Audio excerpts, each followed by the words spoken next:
جمعہ کے دن مختصر سا خطاب ہوتا ہے، لیکن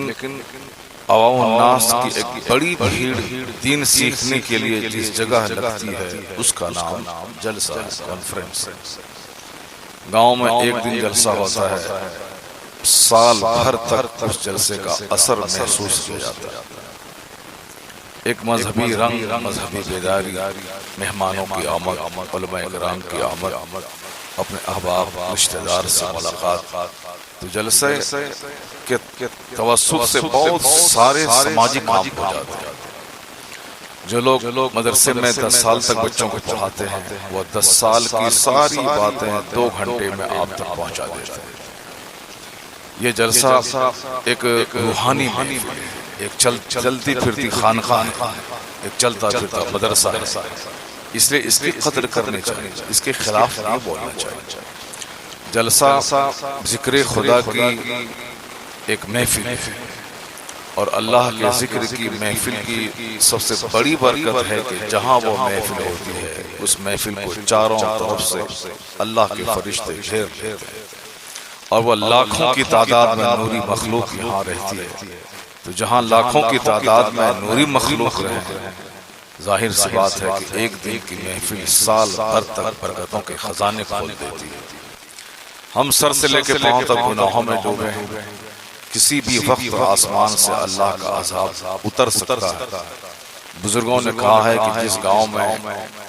3-4 لوگ رہیں اور وہاں جماعت سے نماز نہ ہو تو اس بستی میں مت ٹھہرو، کسی بھی وقت میں پتھر کی بارش ہو سکتی ہے، کسی بھی وقت میں وہ زمین زلزلے کی زد میں آ کر ساری آبادی زمین میں دفن ہو سکتی ہے۔ اب جہاں 100-200 500 گھر کی آبادی اور وہاں 5 لوگ بھی نمازی نہ رہے تو وہ آبادی رہنے کے قابل نہیں، کسی بھی وقت عذاب کی چپیٹ میں آ سکتی ہے۔ لیکن ہم لوگ برس سے مسجدوں کو ویران کر کے نماز چھوڑ کر اپنی زندگی گزار رہے ہیں۔ ممکن ہے کہ مرنے کے بعد اس کا فیصلہ ہو اور نماز چھوڑنے کے جرم میں ہم جہنم جائیں، لیکن یہاں زمین دھس نہیں رہی، یہاں زلزلہ آ نہیں رہا، میرا گاؤں تباہ نہیں ہو رہا۔ کہیں ایسا تو نہیں ہے کہ جلسہ جلوس جس کے بہانے اللہ کے ولیوں کے قدم پڑ جاتے ہیں، نیک لوگوں کا ورود مسعود آپ کے گاؤں میں ہو جاتا ہے۔ جہاں 40 مسلمان رہتے ہیں وہاں ضرور اللہ کا ایک ولی ہوتا ہے، اور جہاں 40 علماء کرام رہیں ضرور اس علاقے کا قطب ہوتا ہے۔ اس لیے اس طرح کی محفلوں کی بدولت جو عذاب آسمان سے زمین پہ اترنے والا ہوتا ہے وہ عذاب ٹل جاتا ہے۔ جلسہ ہمارے لیے بیداری کا پیغام بھی لاتا ہے، عذاب الہی کو ٹالنے کا ایک بڑا ذریعہ بھی ہے، دین سیکھنے کا ایک بہت بڑا پلیٹ فارم بھی ہے۔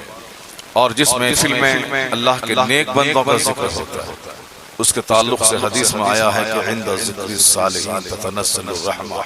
صالحین کے ذکر کے وقت میں رحمتیں نازل ہوتی ہیں۔ میں ذکر کرتا ہوں پیغمبر اعظم کا، رحمت نازل ہوتی ہے اللہ۔ میں ذکر کرتا ہوں پیغمبر اعظم کے نواسوں کا، حضرات حسنین کریمین کا، چرچا ان کا ہوتا ہے، ان کی بہادری کا چرچا، ان کی شجاعت کا چرچا، ان کی سخاوت، ان کی عبادت کا چرچا، اور رحمت خدا کی نازل ہوتی ہے۔ ہم چرچا کرتے ہیں سرکار غوث اعظم کا، سرکار غریب نواز کا، سرکار اعلیٰ حضرت کا، ان بزرگوں کا نام لیا جاتا ہے، ان کے صدقے میں ہمارا کام بنتا ہے۔ ہمارا کام یہ بنتا ہے کہ ہم پر رحمتوں کی بارش ہو،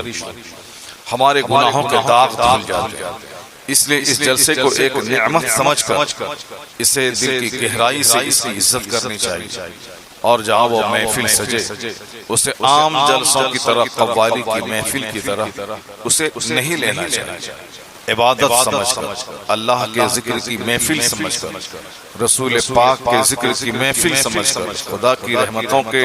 نزول کی محفل سمجھ کر یہاں آنا چاہیے۔ یہاں آنے کے بعد کوئی سو جائے اور جب سلام ہو پھر یہاں سے چلا جائے، یہ سمجھ لیں کہ ان کا سونا بھی کام کا سونا ہے، کہ وہ شراب کی بھٹی میں نہیں سویا ہے بلکہ وہ جنت کی کیاری میں سویا ہے۔ یہاں جب آئیں تو آپ کی زبان پہ جھوٹ، غیبت، چغلخوری، یہ سارے جملے نہیں ہوتے. آپ کی زبان پہ سبحان اللہ کا ورد ہوتا ہے، آپ کی زبان سے درود کے صیغے نکلتے ہیں، آپ کی زبان سے نعرے تکبیر کی صدا بلند ہوتی ہے. 2 گھنٹے 3 گھنٹے کی محفل کروڑوں نیکیاں آپ کو عطا کرتی ہے. اس محفل کو عام محفلوں کی طرح، قوالی، ناچ گانے کی محفل کی طرح نہ لیں. یہ محفل اس زمین پہ ایسی نعمت ہے کہ فرشتے ایک دوسرے کو آواز دیتے ہیں چلو ہمارا مقصد مل گیا. مقصد کیا ملا کہ اللہ کے ذکر کے لیے چند لوگ جمع، کروڑوں کی آبادی میں مٹھی بھر لوگ نیک محفل میں آتے ہیں، اور اس محفل میں فرشتے بخشش کی بشارت سناتے ہیں، یہ کہتے ہوئے کہ جاؤ اللہ نے تجھے معاف کر دیا ہے. اس لیے معاف کیا ہے اگر تم نیک نہیں ہو تو جس نیک کے پاس بیٹھے ہو اس نیک کے صدقے میں اللہ نے تمہیں مغفرت فرما دی. ہم غلط ہم گنہگار ہیں، ہم بد کردار ہیں، لیکن ممکن ہے کہ جہاں ہزاروں مسلمان جمع وہاں کوئی اللہ کا ولی ہو، اس کے ساتھ بیٹھنے کا موقع مل جاتا ہے، عالموں کے ساتھ بیٹھنے کا موقع ملتا ہے. دن رات میری نگاہیں بے نمازی کو دیکھتی ہیں، دن رات میری نگاہیں شرابیوں کو دیکھتی ہیں، دن رات میری نگاہیں لچوں، لفنگوں، ڈکیتوں، بے نمازیوں کو دیکھتی ہیں. بے نمازی کو دیکھنے سے روزی گھٹتی ہے، بے نمازی کو دیکھنے سے سینے میں زنگ لگتا ہے، بے نمازی کو دیکھنے سے آدمی کی طبیعت مقدر ہو جاتی ہے، بے نمازی کو دیکھنے سے آئی ہوئی روزی گھٹ جاتی ہے. مگر ہم دن رات بے نمازی کو دیکھتے ہیں، ان کی صحبت میں رہتے ہیں، ان کے پاس بیٹھتے ہیں، ان کا عمل مجھ کو برا نہیں لگتا. میں اس سے نفرت نہیں کرتا ہوں کہ جب تک یہ نماز نہ پڑھے اس وقت تک میں اس کے ساتھ نہیں بیٹھوں گا. نہیں، ہماری سماجی مجبوری ہوتی ہے میں اس کے ساتھ بیٹھ جاتا ہوں. نہیں بیٹھوں وہ مجھے تکلیف پہنچائے، نہیں سلام کروں وہ مجھے جھوٹے مقدمہ میں پھنسا دے گا. میں ان کے گھر پہ نہ جاؤں پھر وہ مجھے دور سے جال پھینک کر پھنسا دے گا. لوگ ڈر سے ایک دوسرے کی عزت کرتے ہیں، لوگ ڈر سے ایک دوسرے کو سلام کرتے ہیں، لوگ ڈر سے ایک دوسرے کے ساتھ چلتے ہیں. یہ قیامت کی نشانیوں میں سے ایک نشانی ہے کہ لوگ دوسروں کے خوف سے اس کو سلام کریں. سلام کو عبادت سمجھ کر، سلام ذریعے حسنات ہے یہ سمجھ کر نہیں کریں. سماج سلام صرف لوگوں کے ڈر سے کرے، جان پہچان والوں تک سلام محدود رہے. یہ قیامت کی نشانی، ورنہ سلام ایک زبردست عبادت ہے. السلام علیکم کہیں، چاہے پاک ناپاک جس حالت میں رہیں. سلام کرنے کے لیے وضو کی حاجت نہیں ہے. السلام علیکم 10 نیکی مل گئی، ورحمت اللہ بڑھا دیے 20 نیکی مل گئی، برکاتہ بڑھا دیا 30 نیکی مل گئی. 1 سیکنڈ زبان سے میں نے السلام علیکم ورحمت اللہ وبرکاتہ کہا 30 نیکی مل گئی. ایک دن میں 100 بار کسی سے ملاقات ہوئی، میں نے 100 بار سلام کیا. یہ سمجھ لیں کہ 3000 نیکیاں بغیر کسی محنت کے، بغیر کسی وقت کے خرچ کیے ہوئے وہ نیکی مل گئی. پہلے بزرگان دین بازار جاتے تھے تاکہ کثرت سے مسلمانوں سے ملاقات ہوں اور میں ان کو سلام کر کے لاکھوں نیکیاں کماؤں. وہ سلام کرنے کے لیے مسلمان کو ڈھونڈتے تھے، اور لوگ آج سلام سے بچنے کے لیے لوگ کتراتے ہیں. آمنا سامنا نہ ہو کہ سلام کرنا پڑے. طالب علم استاد سے کتراتا ہے کہ سلام کرنا پڑے، مؤذن امام سے کتراتا ہے کہ سلام کرنا پڑے گا، بیٹا باپ سے کتراتا ہے کہ سلام کرنا پڑے گا، اور دوست سے کتراتے ہیں کہ سلام کرنا پڑے گا. وہ سلام جس کے کرنے سے مفت کی نیکی مل سکتی. آیا ہے کتاب میں کہ 100 نیکیاں اگر سلام اور سلام کا جواب دینے میں ملتی ہیں تو اس میں سے 99 نیکی صرف اس کو ملتی ہے جو سلام میں پہل کرتا ہے. یعنی جو سلام میں پہل کرتا ہے، سلام کرتا ہے دوسروں. سلام کا جواب دینے والے کے حصے میں 1 نیکی اور 99 نیکی اس کے حصے میں جو سلام میں پہل کرتا ہے. مفت کی نیکی ملتی تھی، لیکن ہماری جہالت، ہماری ضد نے، ہماری کم علمی نے، ہماری بد اخلاقی نے، ہماری خود غرضی نے اتنی مفت کی نیکی کو اپنے ہاتھ سے ضائع کر دیا. ہم خود غرض ہیں، سیلفش ہو گئے، ہمارے گھمنڈ نے مجھ کو تباہ کر دیا. جبکہ سلام کے تعلق سے حضور نے کہا تھا البادیو بالسلام بریء من الکبر، سلام میں پہل کرنے والا گھمنڈ سے پاک ہے. سلام میں پہل کرنے سے سینے کا گھمنڈ ٹوٹتا ہے، سینے کا غرور ٹوٹتا ہے، سینے میں جو ہے میں بھی بڑا ہوں، میں بھی کچھ ہوں، میں زمیندار ہوں، میں مالدار ہوں، میں پڑھا لکھا ہوں، یہ جاہل ہے، میں کیا سلام کروں؟ یہ جو غرور ہے، یہ غرور سلام کرنے سے ٹوٹتا ہے۔ عام انسان کی عزت کرنے کا خیال دل میں پیدا ہوتا ہے، جو سلام اتنے بڑے فائدے کی چیز ہے، لیکن پتہ نہیں کس کی بری نظر لگی مسلم سماج کو، اتنی بڑی نیکی جو مفت میں آ سکتی تھی، لیکن ہم نے اس کو غرور کی نظر کر دیا، ہم نے اسے مفاد کی نظر کر دیا۔ مطلب ہے تو 50 بار سلام، اب مطلب نکل گیا تو پہچانتے تک نہیں ہے کہ کون ہے، اب وہ مجھ کو پہچان دلاتا ہے جس کو میں بار بار سلام کرتا تھا۔ قیامت کی نشانی ہے کہ نمازی گھٹ جائے، قیامت کی نشانی ہے کہ دین کو لوگ کھیل تفریح تماشا بنائیں، قیامت کی علامت ہے کہ سلام جان پہچان والوں تک محدود ہو کے رہ جائے، قیامت کی علامت ہے کہ دین کا نام بھی لوگ دنیاوی مفاد کی خاطر لیں، حج جیسا سفر بھی لوگ سیر و سیاحت تفریح اور دوسروں سے نذرانہ اور دوسروں سے مالا پہننے کے شوق میں کریں، یہاں تک کہ مسجدوں کی تعمیر بھی فخر کا ذریعہ ہو جائے گا کہ میرے محلے کی مسجد میں اے سی لگی ہے، میرے محلے کی مسجد میں 10 مینار بنے ہوئے ہیں، میرے محلے کی مسجد میں قالین بچھے ہیں، ایئر کنڈیشن مسجد ہے، ہمارے محلے کی مسجد میں کجاریا کا ٹائلز لگا ہے، مکرانہ کا ماربل لگا ہے۔ نماز نہیں پڑھیں گے لوگ، صرف اس مسجد کا نام لے کر فخر اور گھمنڈ کا ذریعہ، غرور کا ذریعہ۔ بہتر ہے کہ پھوس کی مسجد ہوتی، بہتر ہے کہ مٹی میں قالین نہیں بچھتے، مٹی رہتی، پتھر نہیں لگتا، بہتر تھا کہ کچی دیوار ہوتی، بہتر تھا کہ ٹٹی ہوتی، اوپر میں چھپر پہ گھاس ہوتی اور نہ کوئی چھت ہوتی، نہ کوئی ماربل، نہ کوئی ٹائلز۔ لیکن اگر نمازی پختہ ہوتے تو وہ مسجد کی سروئے زمین کے لیے امن و امان کا گہوارہ بن جاتی، اس مسجد کی مٹی پوری آبادی کے لیے دعا کرتی، اس مسجد کی ٹٹی سے ہمارے لیے دعا نکلتی، لیکن آج وہ ماربل کی مسجد میرے لیے بد دعا کرتی،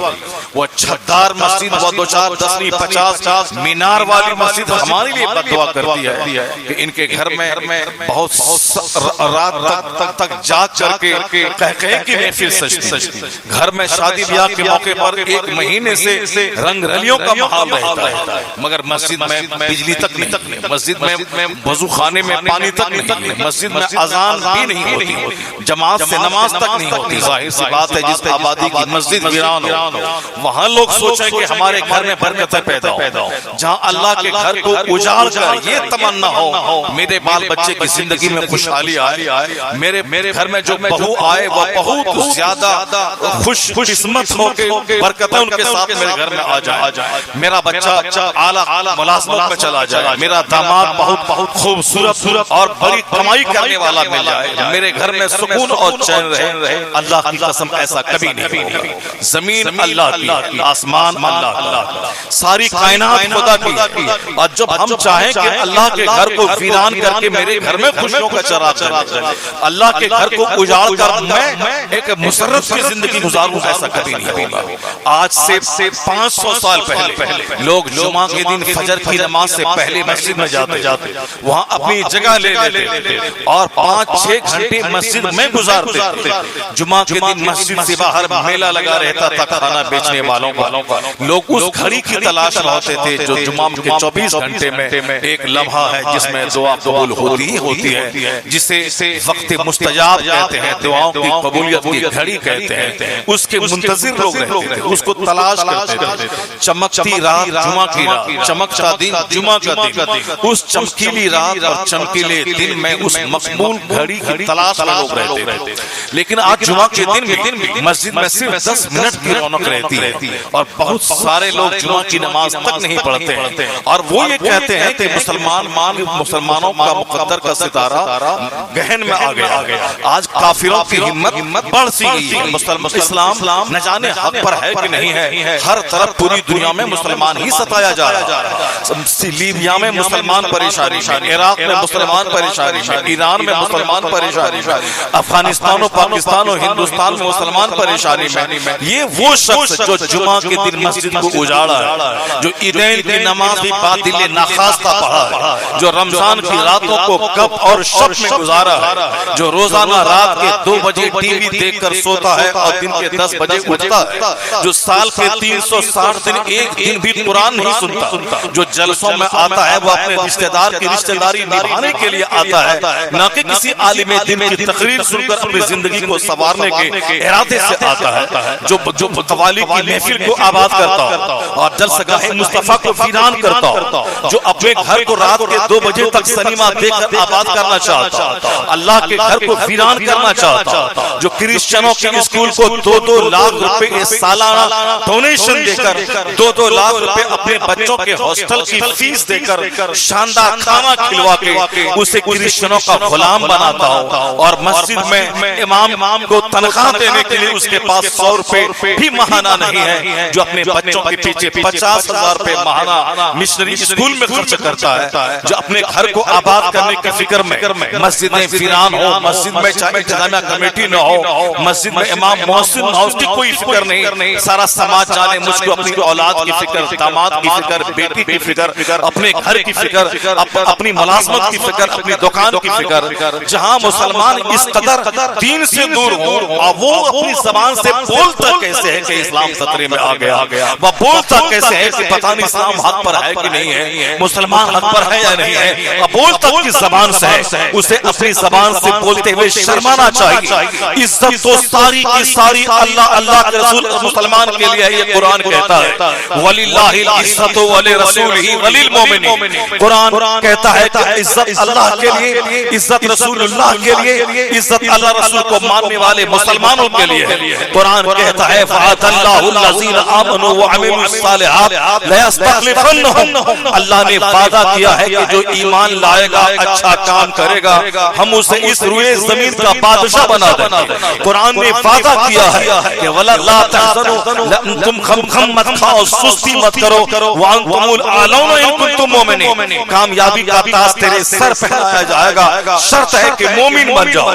قرآن کریم نے کامیابی کی ضمانت مجھ کو دی، قرآن کریم نے بادشاہت اور خلافت کا وعدہ ہم سے کیا، اللہ نے عزتوں کی بات ہم سے کی، عزت میرے لیے، سلطنت ہمارے لیے، اللہ نے اپنا وعدہ سچا کر کے دکھلایا۔ ہندوستان جیسی سرزمین پہ 1000 سال تک اللہ نے اپنے محبوب کے غلاموں کو اس برہمنوں، راجپوتوں، دلتوں کے ملک میں جہاں کے راجاؤں کی سلطنت تھی، کئی ہزار راجا پورے بھارت بھر میں پھیلے ہوئے تھے، ایک ضلع میں 5 راجا، ایک راجا کے ادھین میں 100 دیہات ہوا کرتے تھے۔ یعنی ہندوستان کی جو ابھی موجودہ شکل ہے، یہ شکل دینے والا کون ہے ہندوستان کو؟ جس ہندوستان میں آج برما کے کنارے سے لے کے بنگلہ دیش، پاکستان، سری لنکا اور نیپال اور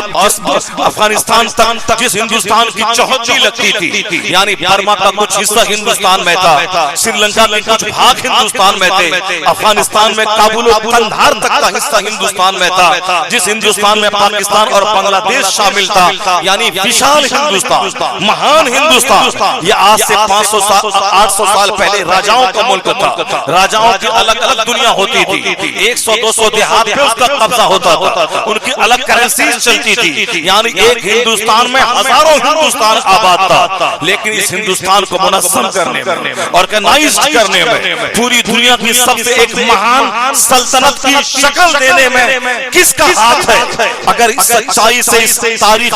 ہسٹری آف انڈیا کا مطالعہ کیا جائے تو پتہ چلے گا اس ہندوستان کو آرگنائز کرنے میں، تمام راجاؤں کو ایک کر کے ایک ہندوستان بنانے میں اگر کسی کا یوگدان ہے وہ کوئی دوسرا نہیں تھا، وہ تہجد گزار، نماز پنجگانہ کا پابند، نماز عصر کی سنت غیر موقعہ کی پابندی کرنے والا، 6 مہینے میں حفظ قرآن کرنے والا، فتویٰ عالمگیری کو ترتیب دینے والا، مدرسوں، مسجدوں اور ائمہ کو عزت و سمان دینے والا، جہاں ایک طرف اس کا مذہبی ریکارڈ اتنا زیادہ ہے، وہی مرد خدا نے ہندوستان کو آرگنائز کیا دیا. آج ہندوستان کی جو شکل ہے ایک ملک کی، ایک سلطنت کی، اس کو شکل سلطان الہند اورنگزیب نے ہندوستان کے بادشاہ اورنگزیب نے عطا کیا، جسے آج کے چند ناخواندہ قسم کے لوگ، ضدی قسم کے لوگ، شریر قسم کے لوگ، جسے ضدی اور کٹر مسلمان کہتے ہیں. ہاں اسی کٹر مسلمان نے ہندوستان کو ہندوستان کی شکل دی ہے. اسی کٹر مسلمان نے یہاں کے مندروں کی خرچ کے لیے زمین بطور جاگیر دیا ہے. اسی کٹر مسلمان نے کامکھیا کی مندر کے لیے انہوں نے کچھ زمینیں وہاں کے اخراجات کے لیے دی ہے. یعنی جو رواداری کا ماحول ہندوستان میں پیدا کیا. ایک بار عمر کی بیٹی کی آبرو ایک مسلمان شہر کوتوال کے ہاتھوں لوٹنے والی تھی. دہلی کا تخت چھوڑ کر بھوکا پیاسا بنارس میں گنگا کے کنارے آ کر مسلمان شہر کوتوال کو ہاتھی کے پاؤں میں باندھ کر سلا دیا اور پر عمر کی بیٹی شکنتلا کی عزت کی حفاظت کی. تو ابتدا یہ چلا کہ مسلمانوں کو کٹر بننے دو، مسلمانوں کو فنڈامنٹلسٹ بننے دو، مسلمانوں کو مسجدوں سے وابستہ ہونے دو، مدرسوں پہ پابندی مت لگا، مسجد پہ پابندی مت لگا. جس دن مسلمان نمازی بنا، مسلمان مدرسوں کا پروٹیکٹر بنا، مسلمان کا آنا جانا خانقاہوں میں ہونے لگا، یعنی جس دن اورنگزیب کی طرح کٹر مسلمان بن جائے گا، نفرتوں کا بازار ختم ہوگا، محبتوں کی. نعرہ تکبیر، نعرہ رسالت، مسلک اعلیٰ حضرت خواجہ کا ہندوستان. کٹر مسلمان کا مطلب ہے ہیومینٹی کو فروغ دینا. کٹر مسلمان کا مطلب ہے انسانیت کو فروغ دینا. کٹر مسلمان کا مطلب ہے پڑوسی کو عزت دینا. کٹر مسلمان کا مطلب ہے اپنی طرف سے جنگ نہیں چھیڑنا. ظلم کو مٹانے کے لیے جب ظالم جنگ مسلط کرے تو اس کا جواب دینا. جب گھر میں کوئی ڈکیت گھس کر ماں بہن بیٹی کی آبرو لوٹے تو وہاں ہاتھ پاؤں توڑ کر بیٹھ جانا یہ نسوانیت ہے، یہ بزدلی ہے، یہ کائرتا ہے اور بہادری ہے کہ اپنی بیوی کی عزت کی حفاظت کے لیے ظالموں کا ڈینا توڑ دینا، اپنے گھر میں گھسنے والے چوروں کا مقابلہ کرنا، اپنے ملک پہ حملہ کرنے والے دہشت گردوں کو مارنا. یہ بہادری ہے، نہ کہ دہشت گرد ملک کو آ کے تباہ کریں اور ہم بولیں کہ خون نہیں بہانا چاہیے، نہیں مارنا چاہیے. یہ بزدلی ہے، یہ کائرتا ہے. انہوں نے جنگ کا مطلب نہیں سمجھا ہے. 1400 سال میں جہاں بھی اسلامی تاریخ میں جنگ کا لفظ آیا، جہاد کا لفظ آیا، جہاں بیٹل اور وار کا لفظ آیا، جہاں اسلامک یدھ کا لفظ آیا ہے، وہ دہشت گردی کا نام نہیں ہے، وہ ظلم اور بربریت کا نام نہیں ہے، بلکہ زمین کو ظلم سے روکنے کے لیے جہاد کا قانون آیا. مانوتا پہ ہونے والے مظالم کو روکنے کا نام ہی اسلامی جنگ ہے. تو جب اسلام مضبوط ہوگا دنیا سے ظلم مٹے گا، دنیا میں عدل اور انصاف کا ماحول پیدا ہوتا چلا جائے گا. اس لیے ضرورت ہے کہ مدرسے کا تحفظ ہو، ضرورت ہے کہ ہندوستان کا تحفظ ہو. ہندوستان کے تحفظ کے لیے کوئی آتنکوادی نہیں چاہیے جو ملک میں آگ لگائے، جو بات بات پہ آدمی کو کاٹے، جو راستہ چلتے باب لنچنگ کے ذریعہ مانوتا کی ہتیا کرے، جو راستہ چلتے دن دہاڑے دوسرے انسان دوسرے مذاہب کے ماننے والوں پر اس کو مٹانے کی دھمکیاں دے. جب تک یہ نفرت کا ماحول رہے گا ہندوستان کا وکاس کبھی نہ ہوگا. ہندوستان کا وکاس اس وقت ہوگا جب ایک دوسروں کو سمان دیا جائے گا، ایک دوسروں کی محبت دل میں ہوگی، ایک دوسروں کی عزت کی جائے گی. یہ سارا پیغام اسلام دیتا ہے. تو جب تک ہندوستان میں اسلام مضبوط تھا، مسلمان مضبوط تھے، تو 90% آبادی پر ہم لوگ راجپوتوں کی تھی اور صرف 10% کلمہ پڑھنے والے مصطفیٰ کے غلام تھے. مگر یہ 10% 90% کا حاکم بن کر اس 90% نے ان کی حکمرانی کو تسلیم کر کے بتا دیا کہ تو ہی حکومت کرنے کے قابل ہے. حکومت وہ کرے گا جو حکومت سرداری کی غرض سے نہیں بلکہ جو انسانیت کی خدمت کا ارادہ لے کے آئے گا وہی سچا حاکم بنے گا، وہی سچا رولر بنے گا. حاکمیت کا مطلب ہے خدمت انسانیت، حاکمیت کا مطلب ہے خدمت خلق، اور یہ تصور مذہب اسلام نے عطا کیا ہے. آج ہم نے ان کو حوصلہ دے دیا کہ آج وہ میری مسجدوں کے خلاف بولتا ہے. جب میں نے مسجدوں کو ویران کیا ہمارے منہ کو کوئی حق حاصل نہیں ہے کہ میں بولوں کہ اللہ کہاں ہے، رسول پاک کہاں ہے، غوث اعظم کی مدد کہاں ہے، خواجہ غریب نواز کی کرامت کہاں ہے؟ غریب نواز کی کرامت موجود ہے اپنی جگہ، مگر تم کہاں ہو؟ اللہ رب العزت کی مدد موجود ہے مگر ہم کہاں ہیں؟ رسول پاک کی عطا موجود ہے مگر ہم کہاں ہیں؟ سر سے لے کے پاؤں تک کروڑوں گناہوں کی کیچڑ میں ہم ڈوبے ہیں، پھر بھی بولتے ہیں کہ اللہ کہاں ہے؟ دن رات 24 گھنٹے صرف جھوٹ ہے، غیبت ہے، چغلخوری ہے،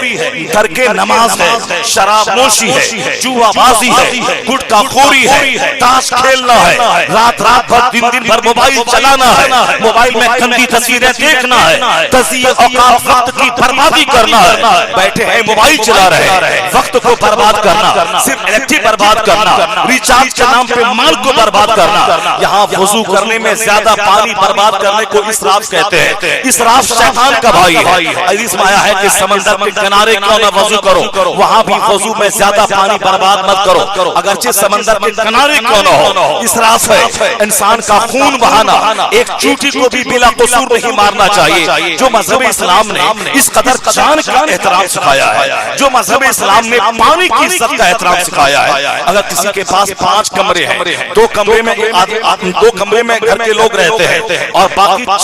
3 کمرے میں گھر کے سامان رکھے ہوئے ہیں، مسئلے کے اعتبار سے جس کمرے میں کوئی آدمی نہیں ہے وہاں کا بلب آف ہونا چاہیے، جہاں سونے کے کمرے میں بھی رات کو اندھیرے میں گہری نیند آتی ہے وہاں لائٹ آف ہونا چاہیے۔ یہاں صاحب 10 کمرے ہیں اور 10 کمرے میں 50 بلب جل رہے ہیں، کوئی اس کو روکنے والا نہیں، کوئی اس کو مسجد میں 10 نمازی آیا جبکہ وہ 201 پنکھا کے نیچے نماز پڑھ سکتے ہیں، لیکن وہ 200 آ کے 10 پنکھا کو آن کر دیتا ہے۔ جانے مسجد کا متولی، جانے مسجد بجلی بل آئے 10,000 روپے ماہانہ، وہ مسجد کمیٹی کے لوگ جانے ہم سے کیا مطلب ہے؟ 10 آدمی کو 10 فین چاہیے، وہ جو 1 گھنٹے تک بس اسٹاپ پہ کھڑا رہ کر دھوپ کی شدت سہ کر کے بس کے انتظار میں رہتا ہے، اسے مسجد میں 5 منٹ بغیر پنکھا کے نماز پڑھنا اس کے لیے مشکل ہے۔ چونکہ جنت ملے نہ ملے پرواہ نہیں، ابھی ہوا ملنی چاہیے، جنت ملے گی کون دیکھا ہے، ابھی اے سی چلنی چاہیے، ابھی ہوا ملنی چاہیے، ابھی فین چلنا چاہیے، ابھی قالین بچنی چاہیے، تاکہ آدھا گھنٹہ کا ٹائم جو نماز کے لیے نکالے ہیں یہ آدھا گھنٹہ بالکل ہوا خوری میں وہ وقت گزر جائے۔ جس کی نیت اتنی خراب ہو گئی ہو، جو اس قدر فضول خرچی کا عادی ہو گیا ہو، فین جب کہ بلا وجہ چلانا اسراف فضول خرچی ہے، بلا وجہ بلب جلانا فضول خرچی ہے۔ آج یہ بات کافروں کی سمجھ میں آ گئی، کافروں کے محلے میں گلی کے سارے بلب آف ہو جاتے رات کے 10 بجے کے بعد، صبح سویرے تک اگر کوئی بلب نہیں بجھا صبح سویرا چمکنے کے بعد بلب کو آف کر دینا ہے۔ مسلمانوں کے محلے میں دن کے 12 گھنٹے تک بلب جلتا رہتا ہے، رات میں بلب جلتے رہتے ہیں، کوئی بجھانے والا نہیں ہے۔ یعنی جس نے دنیا کو وقت کی قدر کا احساس دلایا تھا وہی وقت کی بے قدری کرنے والا، جس نے اللہ کی نعمتوں کی قدر و قیمت دنیا کو سمجھایا تھا وہی اللہ کی نعمتوں کی بے قدری کرنے والا۔ سرکار مفتی اعظم ہند ایک سیٹ کے گھر مہمان ہوئے تھے، آپ جہاں تشریف فرما تھے وہاں ہزاروں علماء کرام آ جاتے تھے، آپ جہاں گھر ٹھہرے تھے سامنے ایک نل تھا ٹوٹا ہوا، پانی کے قطرے نیچے ٹپکتے تھے۔ آپ نے سیٹ کو بلا کے کہا کہ آپ اس نل کو بند کروا دو، پانی بلا وجہ ٹپک رہا ہے، یہ حرام ہے، یہ اسراف ہے، یہ حرام ہے، میری نگاہ کے سامنے حرام کام ہو رہا ہو میں وہاں نہیں رہوں گا۔ حضور بس میں بھی مستری کو لایا، میں بھی ٹیکنیشین کو لاتا ہوں، وہ ٹھیک کر دے گا۔ پھر وہ شخص مہمان نوازی میں مصروف ہو گیا، بھول گیا۔ مفتی اعظم نے دوسری بار ان کو بلایا کہ آپ نے وعدہ کیا تھا کہ میں ابھی کاریگر کو لا کے میں ٹھیک کر دیتا ہوں، لیکن آپ نے نہیں کیا۔ بس حضور اب میں ابھی بلا کے لاتا ہوں، وہ گیا پھر کام میں لگ کے بھول گیا۔ تیسری بار مفتی اعظم نے اپنا بیگ لیا، ان کو بلایا، کہا کہ آپ نے اس گناہ کے کام کو نہیں روکا ہے، اب میں یہاں بیٹھوں گا نہیں، میں جا رہا ہوں۔ مفتی اعظم جب کھڑے ہوئے سامان لے کر وہ شخص ہاتھ وہ سب پاؤں پکڑ لیا، کہا سرکار آپ ٹھہرے، بس اب میں گیا اور میں آگے اللہ لاتا ہوں ٹیکنیشین کو۔ وہ دوڑ کے گیا، مستری کو لایا، نل ٹھیک کروایا، چند قطرے پانی صرف نگاہوں کے سامنے 1-2 گھنٹے سے بہ رہے تھے۔ مفتی اعظم کی بے چینی کا ذریعہ تھا، اور ہمارے باتھ روم میں 1-1 مہینے سے پانی ٹپکتا رہتا ہے، ہمارے مسجد کے وضو خانے میں 5-5 مہینے سے نل ٹپکتا رہتا ہے، مگر کسی کا احساس تک نہیں جاگتا یہ حرام ہے، اس کو روک دیا جائے۔ متولی صاحب ہے، سیکریٹری صاحب ہے، یہ مسجد کا ٹرسٹی ہے، یہ ٹرسٹی کس کام کے لیے ہے؟ سماج میں شان دکھانے کے لیے، سماج میں عزت دکھانے کے لیے، امام پہ ٹھوس دبانے کے لیے، محسن کو بات بات میں نکال دینے کے لیے، امام محسن کو بدلنے کے لیے، محلے والوں کو ڈرا تھم کر کے چندہ کرنے کے لیے، مسجد کا چندہ اپنے کاروبار میں لگانے کے لیے، اس کام کے لیے وہ ٹرسٹی بنا ہے، اور مسجد میں نل ٹوٹا ہے جس کا پانی کا ٹپکنا حرام تھا، اور اس کو درست کروانے کے لیے وہ خود سے جا کے کاریگر کو بلا کے لا کے ٹھیک کروائے، جو اس کی ذمہ داری تھی، اسی سے اس بات کی پوچھ ہوگی، مگر احساس نہیں ہے۔ یعنی سب سے زیادہ نعمتوں کی بے قدری کرنے والا، سب سے زیادہ وقت کو برباد کرنے والا، دکان میں بیٹھ کر موبائل چلانے والا، بس پہ بیٹھے ہیں موبائل چلا رہے ہیں، ایسا نہیں کہ قرآن کی تلاوت موبائل میں کر رہے ہیں، ایسا نہیں کہ تقریر سن کر کے معلومات میں اضافہ اور اچھے عمل کا شوق وہاں سے پیدا کر رہے ہیں، نہیں، یہاں ایکسیڈنٹ ہو گیا، وہاں نیتا فلاں جیت گیا، اور یہ فلاں گانا ہے، یہ فلاں فلم ہے، یعنی پورے 5 گھنٹے کا سفر ہے، 5 گھنٹے تک گانا سننا، واٹس ایپ چلانا، بلا وجہ یوٹیوب کھولنا، بلا وجہ اور دوسرے ایپس کو کھول کر کے اپنا سارا وقت برباد کرنا، فضول خرچی حرام ہے، جہاں بجلی بھی خرچ ہو رہی ہے، پیسہ بھی خرچ ہو رہا ہے، دماغ بھی خرچ ہو رہا ہے، اور مفت میں پیسہ خرچ کر کے گناہ بھی ہو رہا ہے، جہاں فلمیں دیکھی جائیں، جہاں گانے سنے جائیں، کان کا گناہ ہے، زبان کا گناہ ہے، اور جہاں پورے بدن کو حرکت دیا جائے، بدن کا گناہ ہے، یعنی گناہوں میں لت پت ہے وہ جوکر، اور مصیبت آگی تو بولتا ہے اللہ کہاں ہے،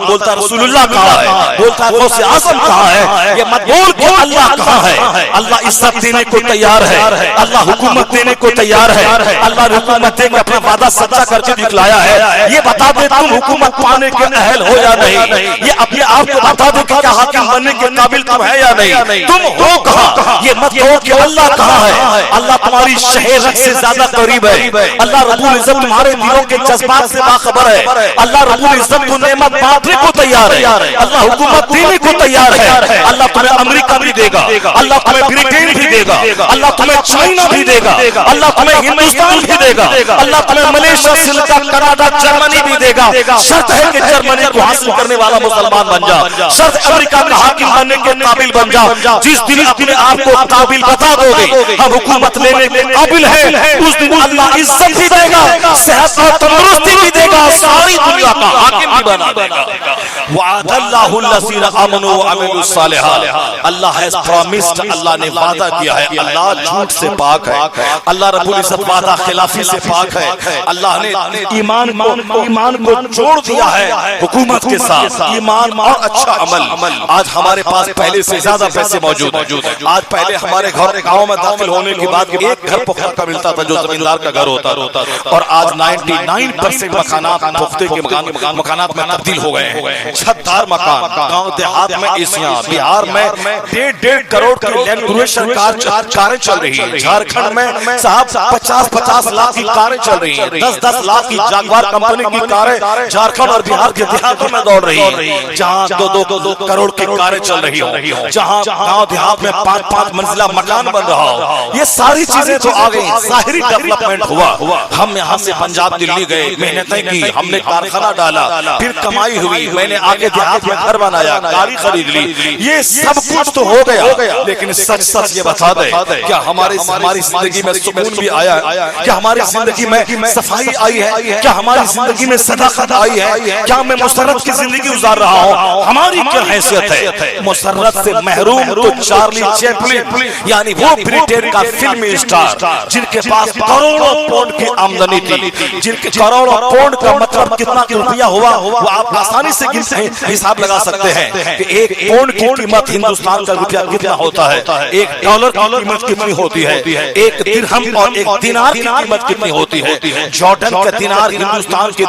روپیے کے مقابلے میں کتنا قیمتی ہے، کویت کا 1 دینار ہندوستان کے 100 کتنے روپے ہوتے ہیں، آپ کو اس بات کا اندازہ مجھ سے زیادہ ہے، یعنی جہاں قیمتی سکہ چلتا ہے، اور وہاں کا وہ فلم اسٹار کامیڈین جس کے پاس کروڑوں پاؤنڈ موجود ہے، لیکن وہ ایک ماہر نفس